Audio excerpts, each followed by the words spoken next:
నమస్తే, నేను జర్నలిస్ట్ శ్రీనివాస్. ఈరోజు న్యూస్ అనాలిసిస్లో ముందుగా సాక్షి పేపర్లో వచ్చిన వార్తలు చూద్దాం. సాక్షిలో నిన్న వాలంటీర్లు అంగన్వాడీ కార్యకర్తలు, అదే గిరిజన సంక్షేమ గురుకులాల అవుట్సోర్సింగ్ టీచర్లు వీళ్ళంతా పెద్ద ఎత్తున ధర్నాలు చేశారు. మెయిన్ వాలంటీర్లు అయితే 2,61,000 మంది వాలంటీర్లు సంబంధించి వాళ్ళ భవితవ్యం, వాళ్ళకి చంద్రబాబు నాయుడు గారి కూటమి ప్రభుత్వం చేసిన మోసం, వెన్నుపోటు, దీనిపైన రాష్ట్ర వ్యాప్తంగా ధర్నాలు చేశారు పెద్ద ఎత్తున. అందుకే రాష్ట్రం అట్టుడికిన రాష్ట్రము, ధర్నాలతో దద్దరిల్లిన కలెక్టరేట్లు, ప్రభుత్వ కార్యాలయాలు విధుల్లోకి తీసుకొని 10,000 జీతం ఇవ్వాలని వాలంటీర్ల డిమాండు, ప్రభుత్వమే వేతనాలు చెల్లించాలని 108 ఉద్యోగుల ధర్నా, సీఎం ఇంటి వద్ద గిరిజన అవుట్సోర్సింగ్ టీచర్ల ఆందోళన, పిడికిలు బిగించిన ఆశా కార్యకర్తలు, ఆకలి కేకలతో ఆయాల నిరసన, వెల్లువెత్తిన వివిధ వర్గాల ప్రజల ఆందోళనలు. మొత్తానికైతే అట్టుడికిందట రాష్ట్రం. ఒక అట్టు కాదు, 100 అట్లు ఉడికినా చంద్రబాబు నాయుడు గారు స్పందించే పరిస్థితి లేదు. అట్లు ఎన్ని ఉడుకుతున్నా కానీ ఆయన ఈ అట్ల గురించి పట్టించుకోవట్లే. పెట్టుబడిదారులు, పెత్తందారులు, పారిశ్రామికవేత్తలు, ఆదానీలు, అంబానీల గురించే ఆయన ఆలోచన, ఆయన రివ్యూలు ఉంది అనేది ఎలా అర్థమవుతుంది. కొన్ని లక్షల మంది కుటుంబాలకు సంబంధించిన, జీవితాలకు సంబంధించిన విషయం ఇది. 2,61,000 మంది గ్రామ వాలంటీర్లు, కొన్ని లక్షల మంది ఆశా కార్యకర్తలు, గిరిజన సంక్షేమ హాస్టల్లో అవుట్సోర్సింగ్ ఎంప్లాయీసు, అంగన్వాడీ ఆయాలు, 108 ఉద్యోగులు, దాదాపు 768 108 అంబులెన్సులు ఇలా రోడ్డు మీద తిరిగే పరిస్థితి లేదు. దాన్ని పడకేసింది. వాళ్ళ సమస్యల గురించి మాట్లాడే పరిస్థితి లేదు. మాట్లాడితే నేను 1995 ముఖ్యమంత్రిని అయితా, నేను మార్పును చూస్తున్నా అంటున్నారు. ఏం మార్పు చూసినట్టు? పేద ప్రజల గురించి ఆలోచించే మార్పు ఏమైనా ఉందా ఇందులో? దీంట్లో ప్రధానంగా నిన్న వాలంటీర్లు అయితే ఎక్కడెక్కడికే ధర్నాలకు కూర్చున్నారు. పెద్ద ఎత్తున కలెక్టరేట్లో ముట్టడి కార్యక్రమం చేశారు. వాళ్ళ గోస కాదు పాపం. ఎందుకంటే చంద్రబాబు నాయుడు గారు ఆశ పెట్టిండు, ఇస్తరాకేసి అన్నం పెట్టి తినేటప్పుడు తీసేసిండు. ఇస్తరాకేసి అన్నం పెట్టి అన్నీ వడ్డించిండు, అన్నము, కూరలు అన్నీ, సాంబారు గీంబారు అన్నీ వడ్డించి, ఇక తినటానికి కలుపుకునే టైం వచ్చింది అనుకున్నప్పుడు ఆ ఇస్తరాకుని గుంజి చెత్తముట్లో పడేసిండు. ఇక అంత పని చేసిండు. ఎందుకంటే ఆయనే చెప్పిండు ఎన్నికల ప్రచారంలో, వాలంటరీ వ్యవస్థకి నేను వ్యతిరేకం కాదు, జగన్మోహన్ రెడ్డి 5,000 ఇస్తాడు, నేను వస్తే 10,000 ఇస్తా, మీకు ఉద్యోగ భద్రత కూడా కల్పిస్తా అన్నాడు. అంటే ఆశపడ్డారు పాపం. కూటమిని గెలిపించుకున్నారు. 2,61,000 కుటుంబాలంటే దాదాపు 10 లక్షల ఓట్లు తెలుగుదేశం పార్టీకి కూటమికి వేశారు. ఇలా ఏం చేసిండు? నోటికాడ ముద్దని తన్నిండు అనేది వాళ్ళు ఆవేదన వ్యక్తం చేస్తున్న వాళ్ళ ఆవేదన అరణ్య రోదనగా ఉంది. అదేవిధంగా 108 ఉద్యోగులు కూడా, 108 ఉద్యోగులు అవుట్సోర్సింగ్ గిరిజన సంక్షేమ శాఖ వాళ్ళు, అదేవిధంగా ఆయాలు, ఆశా కార్యకర్తలు ఎక్కడికక్కడగా అట్లు ఉడుకుతున్నాయి. ఒక్క అట్టు కాదు, అట్లు ఉడుకుతున్నాయి, అయినా మాట్లాడలే. ఇది నిన్న వాలంటీర్లు దీనికి సంబంధించి ఈ వాలంటీర్ల రాష్ట్ర అధ్యక్షుడు భాషా గారితో మాట్లాడదాం. ఏం జరిగింది నిన్న వాళ్ళు పెట్టిన ధర్నా, ఎక్కడ ఎట్లా జరిగిందనే విషయం మాట్లాడే ప్రయత్నం చేద్దాం.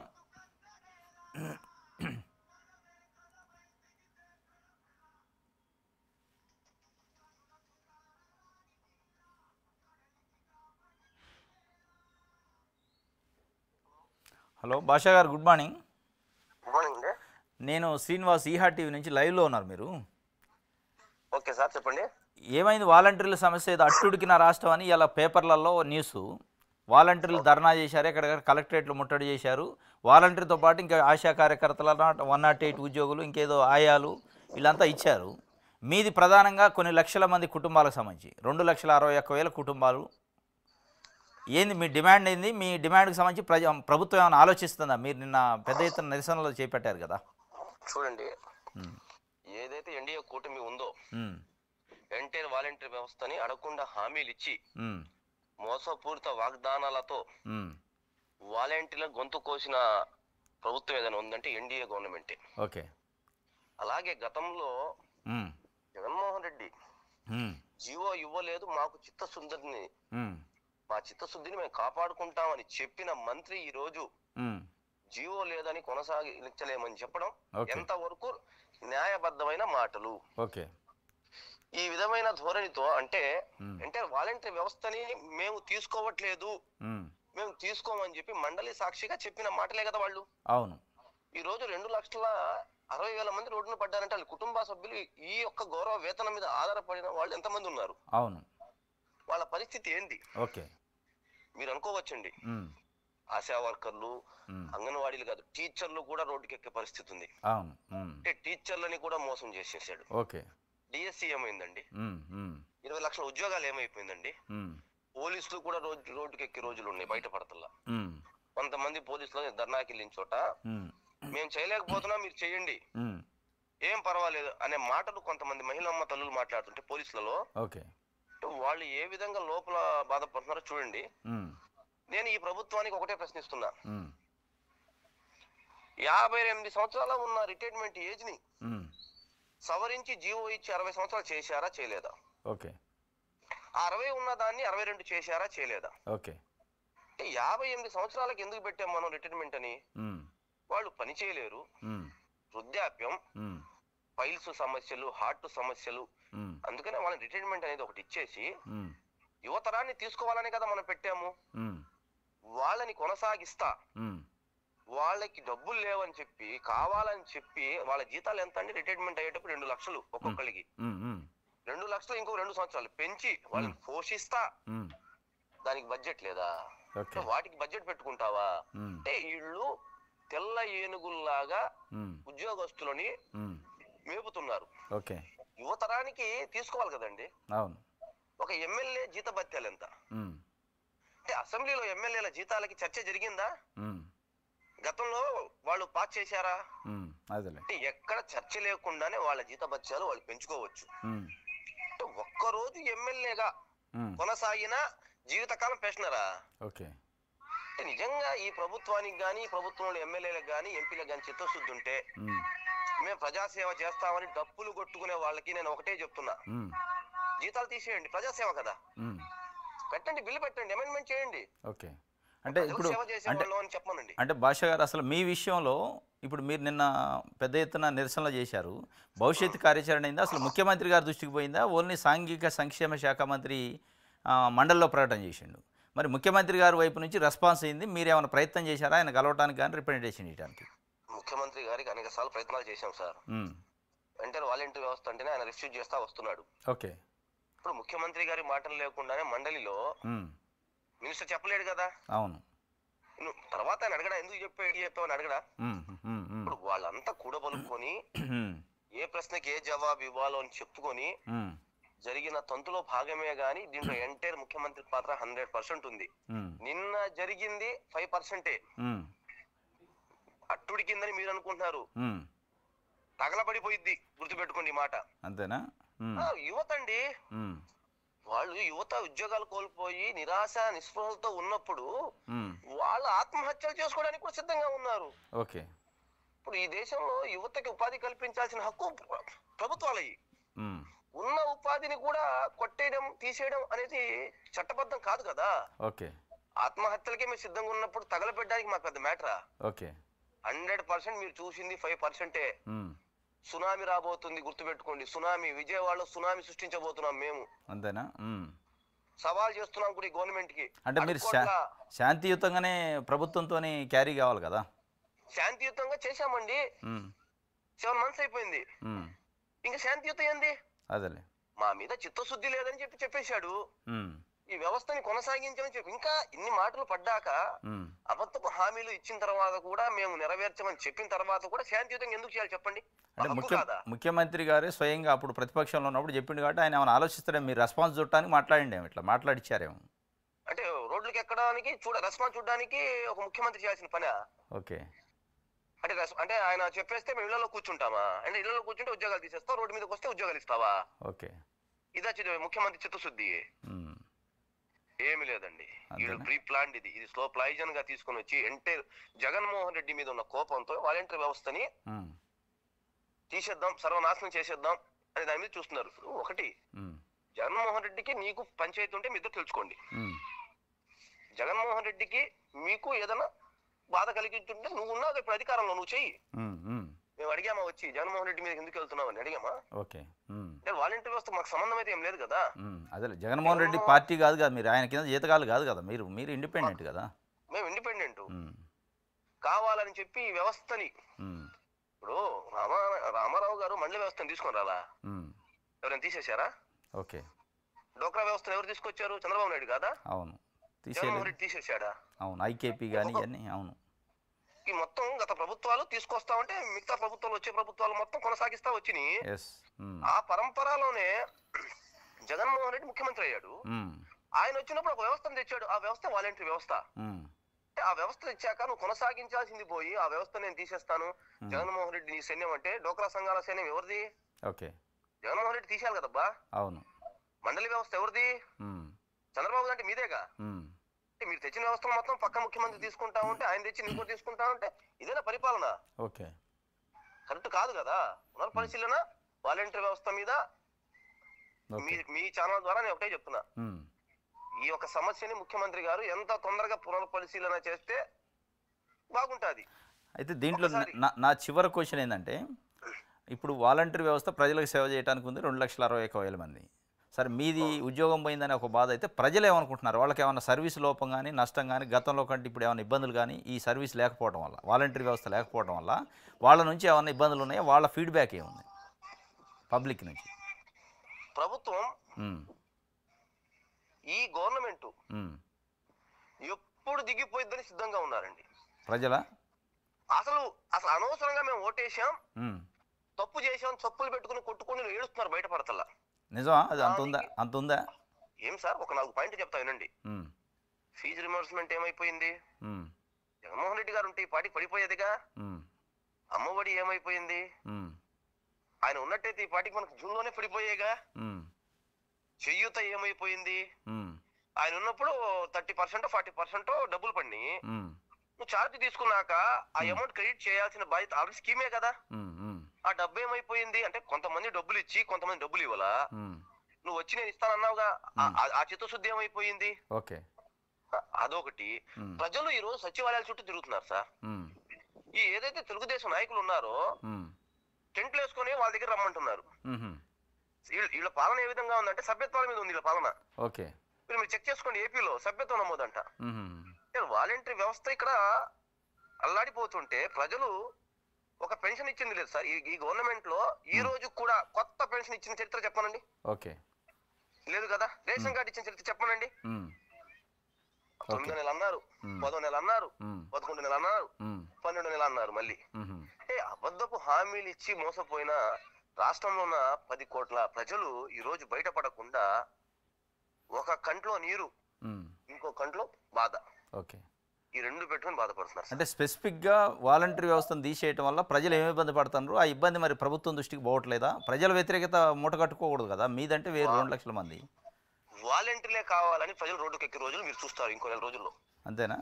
ఆల్రెడీ కొన్ని వీడియోలు మీకు పెట్టమన్నా మీకు పెడతాను. ప్రజలే రోడ్ల మీదకి వస్తారా మీకోసం? ప్రజలు వాలంటీర్ల కోసం మాకు వాలంటీర్లు కావాలి, వాలంటీర్ సేవలు మాకు కావాలని చెప్పి ఇక ఈ 30 రోజుల తర్వాత కార్యాచరణ వాలంటీర్లు రోడ్డుకి ఎక్కరు. రాష్ట్రంలో ప్రజలు రోడ్డుకి ఎక్కబోతున్నారు. అంతేనా? అప్పుడన్నా ఈ ప్రభుత్వం సిగ్గు తెచ్చుకొని వాలంటీర్ వ్యవస్థను కొనసాగించాలని కోరుకుంటున్నా. Okay okay okay, thank you sir. Thank you అండి. ఇది ఆయన చెప్తున్న పరిస్థితి. వాలంటీర్ల కోసం వాలంటీర్లు ఉద్యమం చేయడం కాదు, వాలంటీర్ల కోసం ప్రజలు రోడ్ల మీదకి వస్తారు, ప్రజలే రోడ్ల మీదకి వచ్చి వాలంటీర్ వ్యవస్థను వాళ్ళు సాధించుకుంటారు. మేము చేసేది మేము చేస్తాం, మా సర్వీస్ కోసం, మా సేవల కోసం ప్రజల రోడ్ల మీదకి వచ్చే పరిస్థితి కూటమి ప్రభుత్వంలో వస్తుంది అని చెప్తుండు. ఇది నిన్న జరిగిన పరిస్థితి. ప్రజలు తిరస్కరించిన పార్లమెంటుపై పెత్తనమా, రాజకీయ ప్రయోజనాల లక్ష్యంగా పార్లమెంట్ నియంత్రించే యత్నం, ప్రతిపక్షాల తీరుపై ప్రధాని మోదీ విమర్శలు, దాడి, ఇటీవల ఎన్నికల ఫలితాలతో తమపై మరింత బాధ్యత పెరిగిందని వ్యాఖ్య, పార్లమెంట్లో ఆరోగ్యకరమైన చర్చ జరగాలి కానీ దురదృష్టవశాత్తు కొంతమంది వ్యక్తులు తమ రాజకీయ ప్రయోజనాల కోసం పార్లమెంట్ను నియంత్రించడానికి ప్రయత్నిస్తున్నారు, అంతరాయాలు గందరగోళాన్ని సృష్టిస్తున్నారు. 80 నుంచి 90 సార్లు ఎన్నికల్లో ఓడిన విపక్షాల తీరు మాత్రం మారలేదు. విపక్ష పార్టీల నేతలు పార్లమెంట్లో చర్చలు జరగనివ్వట్లేదు, ప్రజల పట్ల తమకున్న బాధ్యతను గుర్తించడం లేదు అని ప్రధాని మోడీ చాలా కీలకమైన వ్యాఖ్యలు చేసిండు. ప్రజలు తిరస్కరించిన పార్లమెంటుపై పెత్తనమా అంటుండు నరేంద్ర మోడీ గారు. అంటే మహారాష్ట్ర ఎన్నికల్లో వచ్చింది కదా, కొంచెం బూస్ట్ వచ్చింది వాళ్ళకి. ప్రజలు ఒక రకంగా నరేంద్ర మోడీ గారి పరిపాలన కూడా తిరస్కరించినట్లే. మీకు సీట్లు తగ్గినాయి, ఓట్లు తగ్గినాయి అంటే తిరస్కరిస్తే అయిపోద్ది, మీరు దిగిపోతారా? మ్యాజిక్ ఫిగర్ రాలేదు. కాకపోతే అత్యంత పెద్ద పార్టీగా ఉంది. కానీ ప్రజలు తిరస్కరించారని మీరు అనుకుంటున్నారు. ఇలా కొన్ని దేశంలో ఉన్న చాలా రాజకీయ పార్టీలు, ప్రతిపక్ష పార్టీలు ఇది ప్రజలు తిరస్కరించలేదు, ఈవీఎంలు తిరస్కరించినాయి అంటున్నారు. ఈ తిరస్కరణ, ఈ అభిప్రాయం ప్రజాభిప్రాయం కాదు. ఇది మిషన్ల, ఎలక్ట్రానిక్ ఓటింగ్ మిషన్ల అభిప్రాయం. ఎలక్ట్రానిక్ ఏదైతే ఓటింగ్ మిషన్ల తిరస్కరణ, ఇది ప్రజలు స్వచ్ఛందంగా తిరస్కరించిన పద్ధతి కాదు అని చెప్పి నిన్న మహారాష్ట్ర ఎన్నికల సందర్భం కూడా బయటపడది. శివసేన సంబంధించి సంజయ్ రావుత్ అంటే డైరెక్ట్గా కామెంట్లే చేసిండు,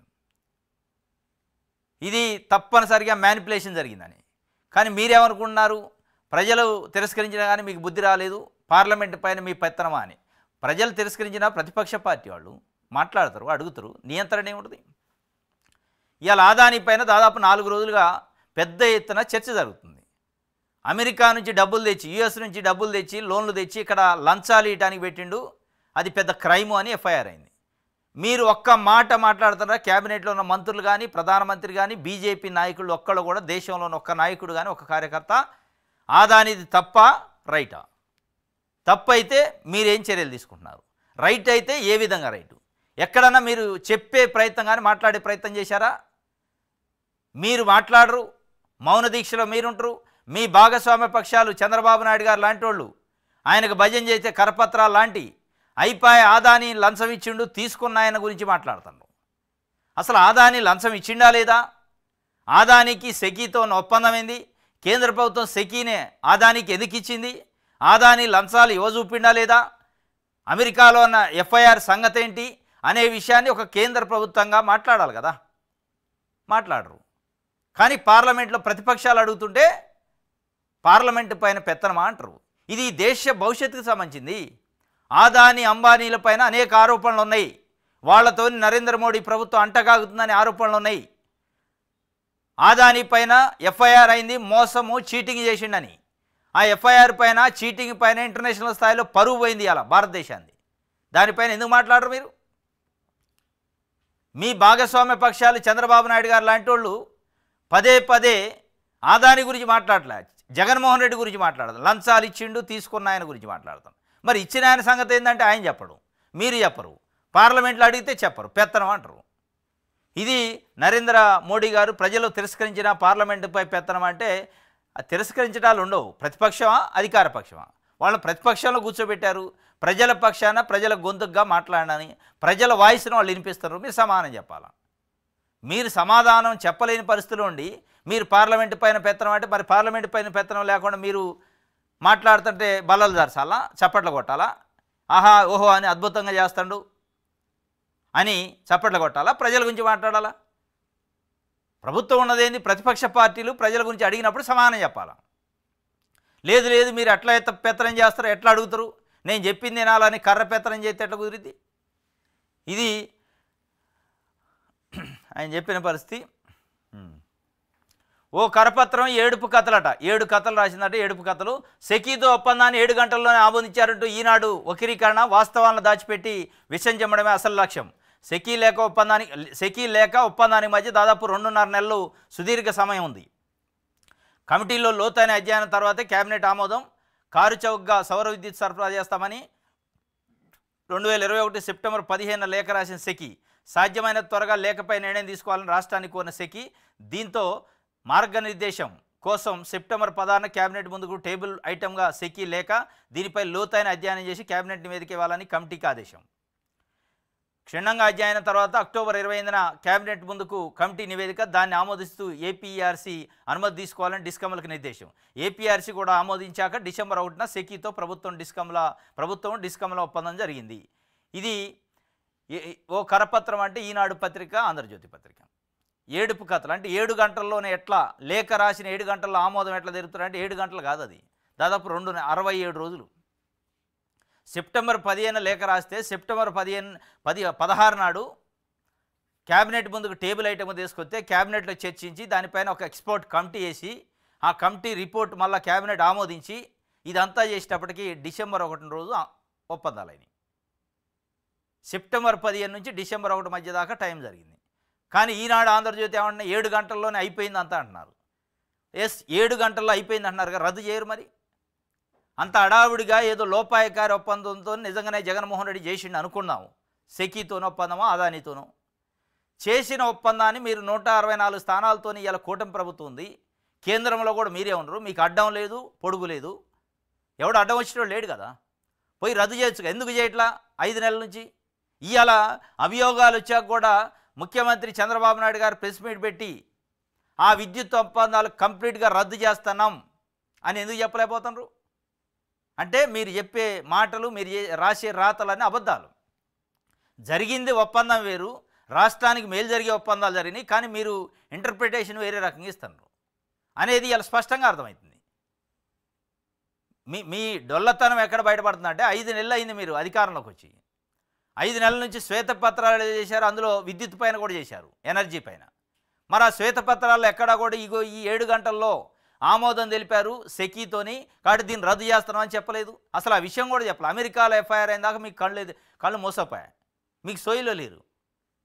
అమెరికాలో ఒక ఎఫ్ఐఆర్ అయింది అదాని పైన, ఇక కోతి కొబ్బరి చెప్పు దొరికినట్టు దాని గురించి చిలవల పలవలుగా ఇటు ఈనాడు, ఆంధ్రజ్యోతి, తెలుగుదేశం పార్టీ దాన్ని ప్రచారం చేసే కార్యక్రమం చేస్తున్నారు. కానీ లాజిక్ ఎక్కడ మర్చిపోతున్నారంటే, మరి 2 లక్షల కోట్ల రూపాయల ఆర్థిక భారం పడే ఒక విద్యుత్ ఒప్పందాన్ని జగన్మోహన్ రెడ్డి తీసుకుంటే ప్రజలపైన 7 గంటల్లోనే ఆమోదం తెలిపితే ఇదంతా అక్రమం అని తెలుసు, కుంభకోణం ఉందని తెలిసాక మీరు ఎందుకు రద్దు చేయట్లేదు? 5 నెలల నుంచి మీరు కనిపెట్టలేకపోవడమే ఒక దివాలా కోరుతాను. కనిపెట్టాక కూడా, అమెరికా కనిపెట్టాక కూడా మీరు ఎందుకు చర్య తీసుకోవట్లే? పేపర్లో రాస్తాను ఇది జరిగింది అది జరిగిందని. జరిగాక తీసుకోవాల్సిన చర్యలు, తీసుకోవాల్సిన ప్లేస్లో మీరున్నారు. ఎందుకు తీసుకోవట్లేదంటే సమాధానం లేదు. కాబట్టి ఇందులో ఏది లేదు. అక్కడ సమస్య లేదు, క్రియేట్ చేస్తున్నారు. ఇష్యూ లేదు, క్రియేట్ చేస్తున్నారు. ఎస్, నిజంగానే ఆదాని దొంగ అయితే, మీరు నమ్మితే, ఆదాని లంచాలు ఇచ్చే దొంగ అయితే, లంచ గుండి అయితే, ఆదాని తప్పు చేసిను, మోసము, చీటింగు, ప్రపంచాన్ని అని మీరు నమ్మితే, నిజంగానే ఒక తీర్మానం చేయండి క్యాబినెట్, రాష్ట్ర ప్రభుత్వం.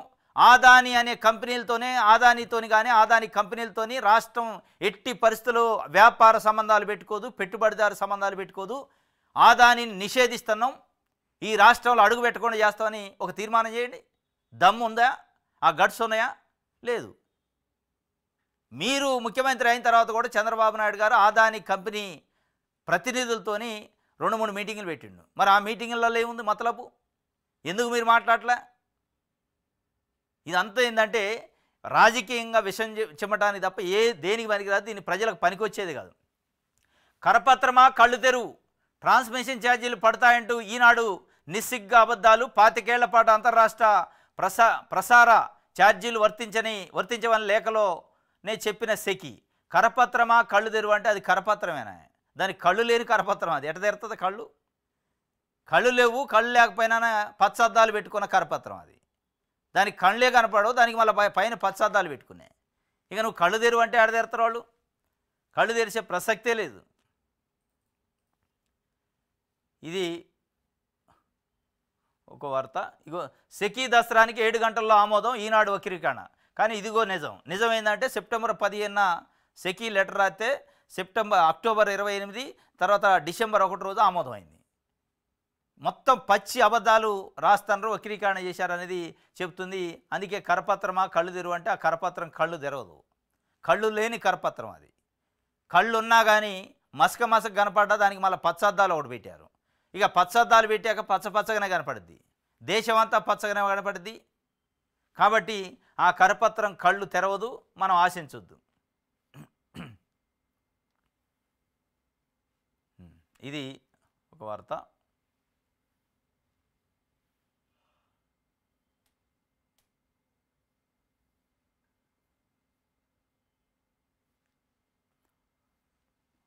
రైట్.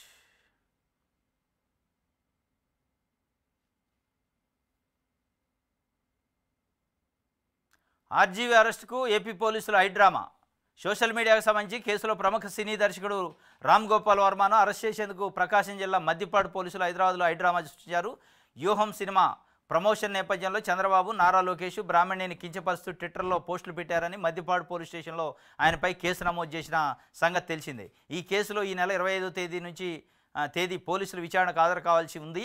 అయితే ఆయన విచారణకు హాజరు కాలేదు. వర్చువల్గా విచారణకు హాజరయ్యేందుకు తనకు అవకాశం ఇవ్వాల్సిందిగా ఒంగోలు డీఎస్పీ రాయపాటి శ్రీనివాసరావు విచారణాధికారి అయిన ఒంగోలు రూరల్ సిఐ శ్రీకాంత్ బాబులకు వాట్సాప్ ద్వారా వర్మ మెసేజ్ పెట్టారు. కాగా ఆయన సోమవారం పోలీసులు ఎదుట విచారణకు హాజరు కావాల్సి ఉండగా ఆదివారం రాత్రి మద్దిపాడు ఎస్ఐ శివరామయ్య, నాగుల పల్లుపాడు ఎస్ఐ శ్రీకాంత్ నేతృత్వంలో 2 టీములను హైదరాబాద్కు పంపించారు. మొత్తానికి ఆయన పట్టుకోవడానికి చూస్తూ ఉన్నారు రామ్ గోపాల్ వర్మని. ఆయన దొరకలే. ఇక పెద్ద ఉగ్రవాదినో తీవ్రవాదినో పట్టుకొని ఇక లోపటేసి ఏదో సాధించేటట్టు చేస్తున్నాడు. ఏం ఉండదు ఆడ. ఇక దానికోసం టీములు ఆ టీములు ఏదో బాలికలపైన అఘాయిత్యాలు, మహిళలపైన అఘాయిత్యాలు, అత్యాచారాలు జరిగిన దాంట్లో ఒక టీమేలే. అనేక అత్యాచారాలు, అఘాయిత్యాలు, వేధింపులు, మర్డర్లు, హత్యలు జరుగుతున్నాయి. వాటిపైన కూడా నిజంగానే ఇట్లాంటి టీములు వేసి ఎక్కడుండో పట్టుకుంటే బాగానే ఉంటుంది. పట్టుకునే పరిస్థితి లేదు. కానీ పనికిరాని వాటి కోసం ఎప్పుడో వచ్చిన సినిమా ఏదో జరిగిన దానికి ఇవాళ సరే చర్యలు తీసుకోవాలి, కేసు పెడితే పెట్టడం. కానీ దానికోసం టీములు, పెద్ద ఆపరేషను, అంత సినిమా అవసరం లేదు దానికి. కానీ ఆ సినిమా క్రియేట్ చేస్తున్నారు. ఆంధ్రజ్యోతి చూద్దాం. ఆంధ్రజ్యోతిలో 165 కోట్ల మాయమాట, కడప విమానాశ్రయం పేరుతో కొట్టేశారు. పిఏఓ స్థాయిలోనే ఆర్థిక అరాచకం, పనులు జరిగాయని తేలకుండానే బిల్లులు, ప్రభుత్వ అనుమతులు లేకుండానే చెల్లింపులు. ముందుగా ఏపీఐసి బ్యాంక్ ఖాతాకు, అక్కడి నుంచి ఎవరి జేబులోకి వెళ్ళాయి. పిఏఓ తీరుపై ఏజీ తీవ్ర అభ్యంతరం, బయట పెట్టకుండా దాచేసిన పిఏఓ. 165 కోట్ల మాయమాట. ప్రజల గురించి ఆ వార్తలు రాయటం ఆంధ్రజ్యోతి మర్చిపోయింది. అసలు ఉన్నాయో లేవో దాని గురించి రాస్తుంది. 165 కోట్ల మాయమాట. ఎస్, మంచిదే. ఆ మాయాన్ని మీరు గుర్తించారు. ఎక్కడ గుర్తించారో తెలియదు. ఇది అబద్ధమా నిజమో కూడా తెలియదు. ఎవరైనా అధికారి చెబితే అది అబద్ధం అనేది తెలుస్తుంది. ఆంధ్రజ్యోతి రాసిందంటే అర్ధ సత్యాలే ఉంటాయి అనేది ప్రజలు అనుకుంటున్నారు. దాన్ని పూర్తిగా నమ్మకూడదా అని తెలియని పరిస్థితి, ఒక అయోమయం క్రియేట్ చేస్తారు. ఎందుకంటే స్కిల్ స్కామ్ కేసులో ఇప్పుడు సీఎంగా ఉన్న చంద్రబాబు నాయుడు గారు 330 కోట్ల రూపాయలు ప్రభుత్వ ధనాన్ని షెల్ కంపెనీల పేరుతో దారి మళ్లించిండు అనే విషయం పైన కేసు నమోదై 53 రోజుల పాటు రాజమండ్రి సెంట్రల్ జైల్లో ఉండు. ఇప్పుడు ఈ 165 కోట్ల మాయ ఎట్లా రాశారు? 330 కోట్ల మాయ కూడా రాసి ఉంటే ఆంధ్రజ్యోతి అర్ధ సత్యాలు కాకుండా ఉండే నిజాలయ్యి. 330 కోట్లు కూడా మాయ అయినాయి. మరి వాటి గురించి కూడా రాసి వీటిని రాస్తే 2 నమ్మేటోళ్ళు. నువ్వు దాన్ని పక్కన పెట్టి అసలు ఆడ ఏం జరగలేదు అన్నట్టు రాస్తే ఎట్లా నమ్ముతారు అంత ఈజీగా? కాబట్టి ఇదేదో కొత్తది కానీ పెట్టుకొని వచ్చినట్టు ఒకటి రాసిండు. 165 కోట్లు మాయమైనయట కడప విమానాశ్రయం పేరుతోని. ఏం చేసినా స్కామేనట. జగన్ జమానాలో అంతా నాకేంటి లెక్కలు. ముడుపులు ఇచ్చిన వ్యాపారవేత్తలకే రెడ్ కార్పెట్, డీల్ సెట్ అయితే చాలు, నిబంధనలు ఏవి ఉండవు. 1000 కోట్ల టెండర్లు అప్పనంగా అప్పగించడమే. పోర్టుల నుంచి విద్యుత్ మీటర్ల వరకు అదే లెక్క. నష్టాల్లో ఉన్న సంస్థలకు పిలిచి మరీ పనులు. ఆదాని వ్యవహారం బయటపడటంతో ప్రజల్లో పలు అనుమానాలు. నాటి సర్కారులో కాంట్రాక్టులు అన్నిటిపైన విచారణ జరపాలని డిమాండ్. ఎవడు డిమాండ్ చేయట్లా, ఏం చేయట్లా. నీకు ఆ కళలలో వస్తుంది. ఇంకా లోతుకు పోవాలి, ఇంకా చేయాలి. ఏముంటుంది? ప్రజల గురించి రాయండి వార్తలు. వాళ్ళు ఎట్లాగో చంద్రబాబు నాయుడు గారు కూటమి ప్రభుత్వం ఎంక్వైరీలు ఎక్కడ ఆపరు. నిజంగానే ఆయన తప్పు చేసి ఉంటే, ఇట్లాంటి అక్రమాలే జరిగి ఉంటే 5 నెలలు అయింది. ఒక్క ఎఫ్ఐఆర్ లేదు, ఒక్క కేసు కాల. ఎక్కడో యూఎస్లో ఆదాని పైన ఉన్న ఎఫ్ఐఆర్ పట్టుకొని ఇక అయిపోయి జగన్ జుట్టు చంద్రబాబు నాయుడుకి దొరికింది అని ఏబిఎన్ రాధాకృష్ణ గారు రాసిండు మొన్న. అంటే యూఎస్ ప్రభుత్వం ఎఫ్ఐఆర్ చేసినా కూడా ఆ జుట్టు మీకు దొరకలే అంటే ఆడ ఏం జరగలే. ఇక దాన్ని పట్టుకొని కోడిగుడ్డు మీద ఈకలు బీకినట్టు మొత్తం ఏం చేసినా స్కామే అంటుండు. ఇవాళ మరి చంద్రబాబు నాయుడు గారు కూడా 5 నెలల నుంచి ఆదాని కంపెనీ వాళ్ళతో కూడా 3 సార్లు మీటింగ్ అయ్యిండు. మరి అందులో ఏమైనా స్కామ్ ఉందా? లూలు కంపెనీతో మీటింగ్ అయ్యిండు, టాటా కంపెనీతో మీటింగ్ అయ్యిండు. ఇంకా చాలా మన్ను మషాని చాలా కోట్లు వేసుకున్న వాళ్ళు చాలామంది వచ్చారు. వాళ్ళ పేర్లు కూడా తెలియదు మనకి. సూటు బూట్లు వేసుకొని ఫోటోలు దిగిన వాళ్ళు ఉన్నారు. 2-3 గంటల మీటింగ్లు పెట్టారు. ఆ మీటింగ్లలో మతలబును కూడా ఆంధ్రజ్యోతి రాస్తే అది నిజమయ్యేది. అది రాయదు. అక్కడ జరిగే అన్ని పవిత్రమైన కార్యక్రమాలు, పవిత్రమైన కార్యాలయ అపవిత్రాలు జరగవు. చంద్రబాబు నాయుడు గారు ఉంటే అపవిత్రం అనేది ఉండదు, మొత్తం పవిత్రమే అన్నట్టు ఆంధ్రజ్యోతి చెప్తుంది.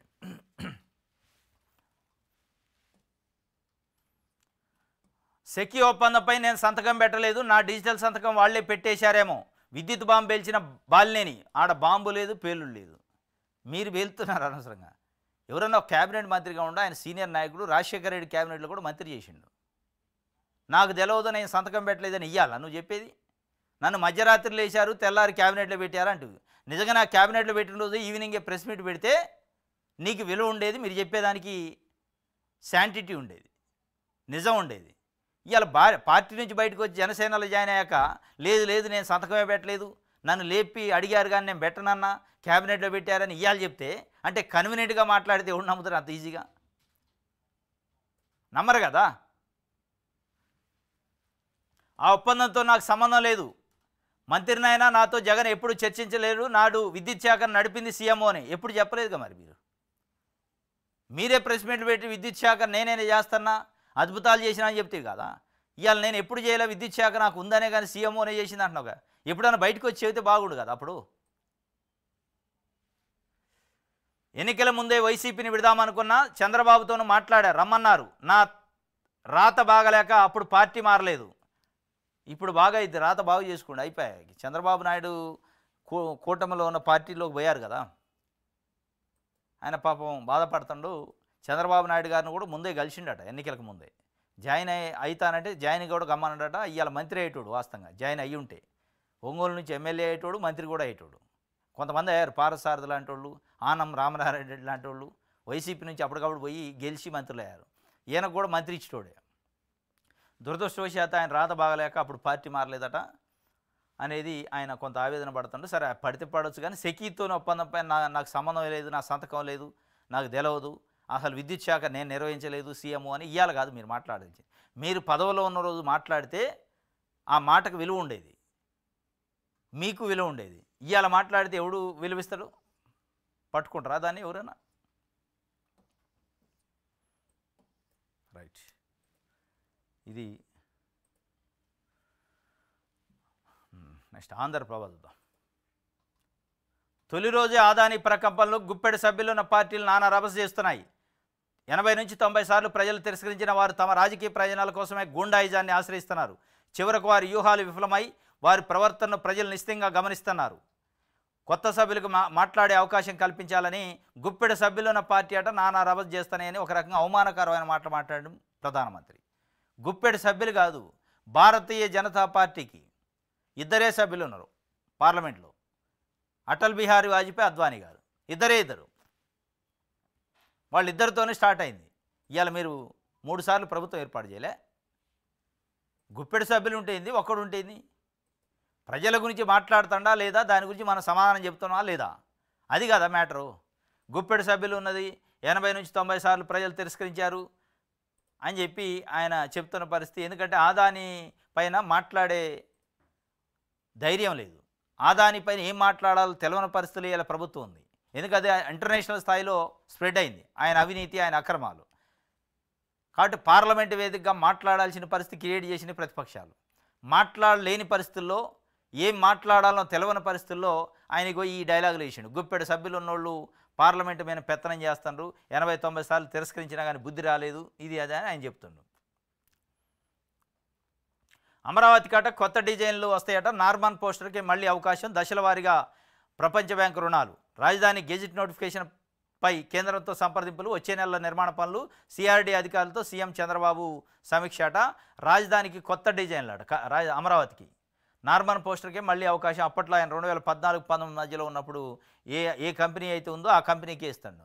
మరి ఈ కంపెనీలతో మతలబులు ఏమైనా ఉన్నాయో తెలియదు కానీ మొత్తానికైతే అప్పట్లో ఆయన ఎవరెవరితోనైతే సింగపూరు కన్సార్టియాలు ఇవి ఉన్నాయి కదా, ఆ కన్సార్టియాలు ఆ సంస్థలే వస్తున్నాయి. మొత్తానికి వాళ్ళే వచ్చి మళ్ళీ ఒప్పందాలు చేసుకుంటున్నారు. మహాసీఎంగా ఫడ్నవీస్, డిప్యూటీ సీఎంలుగా ఏక్నాథ్ షిండే, అజిత్ పవార్ అట. శివసేనకు 12 మంత్రి పదవులు, ఎన్సీపీకి 10, బీజేపీకి 21. ఢిల్లీలో కొలిక్కి వచ్చిన చర్చలో అధికారికంగా ప్రకటన తర్వాయి ఉందట. మొత్తానికి అయితే సుశీల్ కుమార్ షిండే ఇప్పుడు ప్రస్తుతం ముఖ్యమంత్రిగా ఉండు, ఆయన బాగా ఆశపడ్డాడు పాప ముఖ్యమంత్రి మళ్ళీ అవుతానని, ఆయన బీకారు. పీకి దేవేంద్ర ఫడ్నవీస్కి ముఖ్యమంత్రి అట.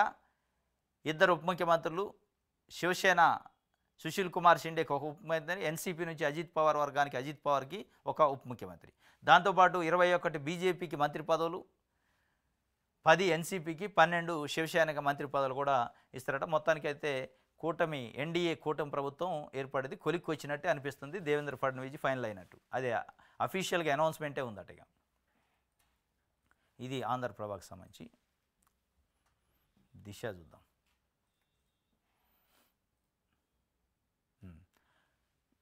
అబార్షన్ మా హక్కు అని మహిళలు రోడ్లపైనకి వస్తారట. గర్భస్రావానికి వ్యతిరేకంగా చట్టాలు ఎందుకు గళం విప్పుతున్న మహిళలు. 24 దేశాల్లో పూర్తిగా బ్యాను, మరి ఇండియాలో ఎట్లా ఉంది అంటే అబార్షన్ చేయించుకునే హక్కు మాకు జన్మతా ఉన్న హక్కు అని మహిళలు రోడ్లపైనకి వస్తారట. అంటే అబార్షన్ చేయించుకోవడానికి లేదు అనేది దాదాపు 24 దేశాలు కఠినమైన చట్టాలు చేసినాయి, బ్యాన్ చేసినాయి. కానీ అబార్షన్ అయిందా అని తీసేయించుకోవటం అనేది మా హక్కు. అది మీరెవరు చట్టాలు చేయడానికి మా హక్కులను ఎట్లా కాలు రాస్తారని మహిళలు దాదాపు రోడ్ల మీదకి వచ్చిన పరిస్థితి. అసలు ఇండియాలో పరిస్థితి ఎట్లా ఉందనే విషయం పైన కూడా ఒక వార్త రాసింది. ఇండియాలో కూడా అబార్షన్ అనేది నిషేధమే, కానీ మహిళలు కోరుకుంటున్నారట అబార్షన్ చేయించుకునే హక్కు మాకు ఉండాలి, మా ఇష్టపూర్తిగానే ఉండాలి తప్ప దానిపైన బ్యాన్ పెట్టి మా హక్కుల్ని హరించొద్దని చెప్పి అది కీప్ అబార్షన్ లీగల్ అని చెప్పి ఒక పోస్టర్ను పెట్టారు. ఇది ఒక వార్త.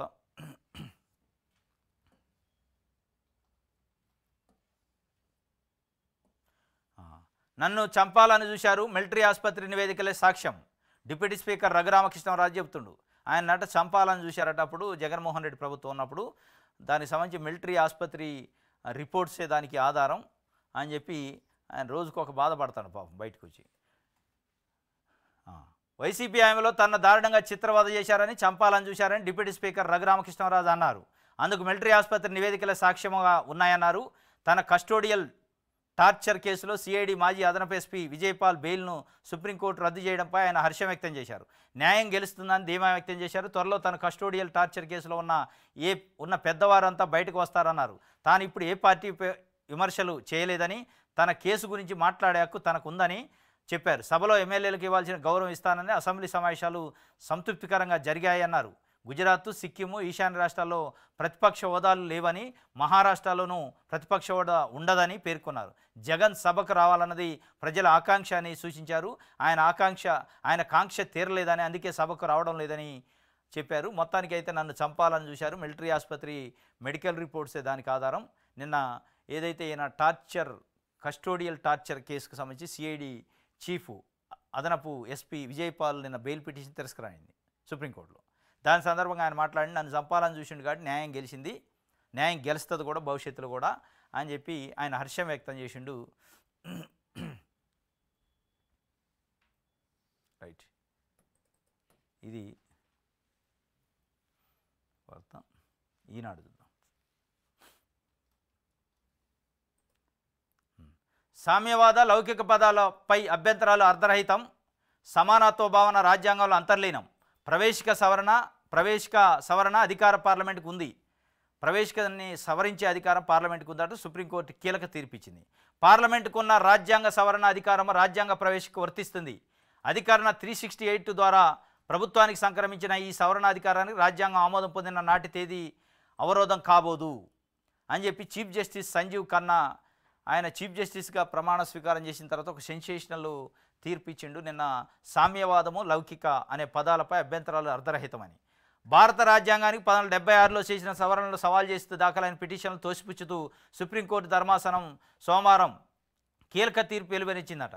పార్లమెంటుకు రాజ్యాంగ ప్రవేశికను సవరించే అధికారం ఉందంటూ అధికరణం 368ని ప్రస్తావించింది. 42వ రాజ్యాంగ సవరణ ద్వారా అప్పటి ఇందిరాగాంధీ ప్రభుత్వం రాజ్యాంగ ప్రవేశికలో లౌకిక, సామ్యవాద, సమగ్రత పదాలను చేర్చింది. వీటిలో లౌకిక, సామ్యవాద పదాలపై అభ్యంతరం తెలుపుతూ రాజ్యసభ మాజీ సభ్యుడు సుబ్రహ్మణ్యం స్వామి, న్యాయవాది అశ్విని ఉపాధ్యాయ్, బలరాం సింగ్ విడివిడిగా పిటిషన్లు దాఖలు చేశారు.